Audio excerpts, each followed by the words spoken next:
আজ রাতে একটা স্বপ্নে দেখলাম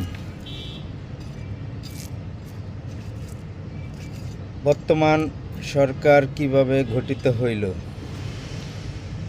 ওই পুরানা সেই ইসের গল্পের মতোই, মহিষের গল্পের মতোই। মহিষ চুরি করতে নাকি তিনজন যায়।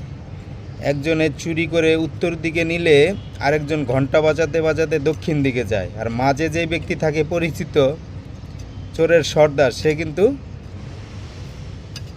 চোর চোর বলে চিল্লাইয়া পরে বলে, এই যে ঘন্টার শব্দ শুনছি, ওদিকে গেছে, ওইদিকে গেছে, দক্ষিণে গেছে, দক্ষিণে গেছে। সবাই দক্ষিণে দৌড়ায়, এই ফাঁকে উত্তর আলায় কিন্তু এতক্ষণে কাম সারা করে ফেলায়। মহিষ নিয়ে উত্তরে যে গেছে সে তো অনেক দূরে চলে যায়, বাস সীমানার বাইরে।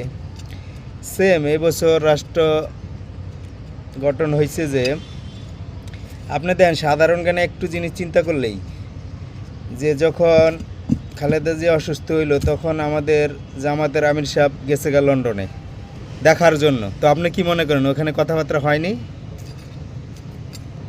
আর দ্বিতীয় জন প্রেসিডেন্ট সাহেব, সেও লন্ডনে যে তারেক রহমানরে বলছে, আসেন আপনি, এবার তো আপনি ক্ষমতায় আসবেন, কিভাবে আনতে হয়, কিভাবে আনাইতে হবে সেই ব্যবস্থা তো আমি করছি।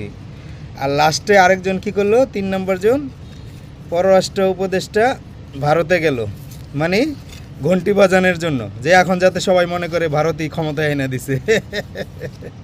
হাসির কারবার, রাজনীতির পেশ বোঝা বড়ই দেয়, তাই না? তো সর্বকথা হইল সবাই মিলে ঝিলে এবার ক্ষমতার আনার চেষ্টা করছে, কাকে কিভাবে বসাবে, কাকে বিরোধী দলে রাখবে। তো এখন যারা ফালাচ্ছে তারা হইল ছাগলের 3 নম্বর বাচ্চা। ওকে, আল্লাহ হাফেজ।